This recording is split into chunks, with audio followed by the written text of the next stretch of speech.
Olá, o meu nome é Tereza Longaray Rodrigues e gostaria de apresentar um estudo do pré-tratamento da casca de acácia negra e caroço de azeitona via poupação acetossolve e branqueamento com peróxido de hidrogênio. As agroindústrias são responsáveis pela geração de elevados volumes de resíduos, os quais apresentam em sua composição compostos fenólicos e lignocelulósicos.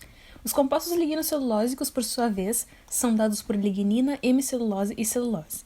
Devido à sua composição, os mesmos têm sido alvo de diversas pesquisas, em que um dos grupos de pesquisa que tem investido nesse tópico é o grupo de pesquisa em engenharia de processos em sistemas particulados.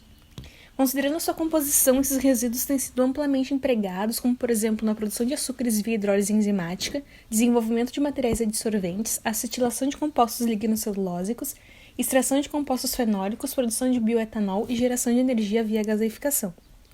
Se tratando dessas aplicações, é comum o emprego de pré-tratamentos a fim de promover o fracionamento dos compostos lignocelulósicos, bem como a remoção de impurezas, de acordo com a aplicação de interesse.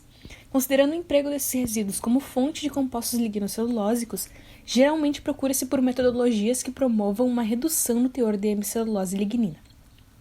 Desta forma, o objetivo geral do presente trabalho consiste em avaliar o pré-tratamento da casca de acácia negra e do caroço de azeitona, provenientes da indústria de extração de taninos e da produção de azeite de oliva, respectivamente, via poupação acetossolve seguida de branqueamento com peróxido de hidrogênio.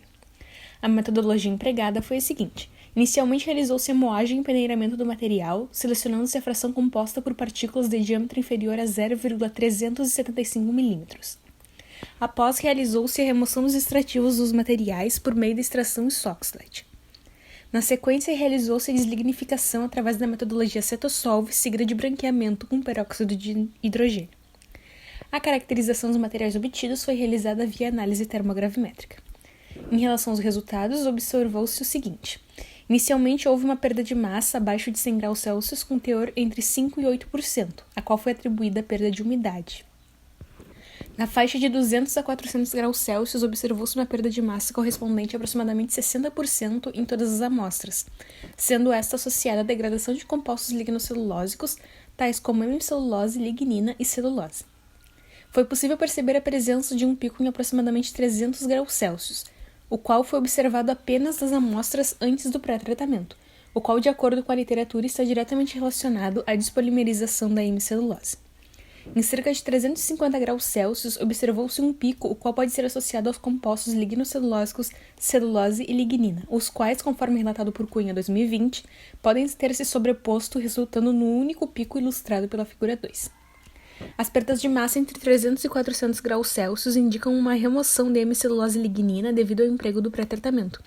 Ao comparar os termogramas de cada material antes e após o emprego do pré-tratamento, observou-se que ocorreu um deslocamento do pico correspondente à celulose para o lado esquerdo, em que, de acordo com a literatura, tal comportamento pode ser associado a alterações na cristalinidade, tamanho dos cristais, bem como a presença de outros compostos.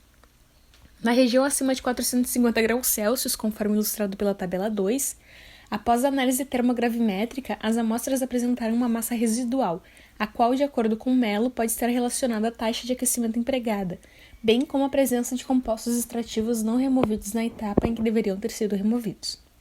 Assim, ao final do presente trabalho, foi possível perceber que o pré-tratamento empregado permitiu a remoção de uma parcela majoritária da hemicelulose, bem como promoveu um aumento na pureza da celulose presente nos materiais, mostrando-se eficiente no processo de purificação dos resíduos vegetais com a finalidade de utilizá-los como fonte de celulose.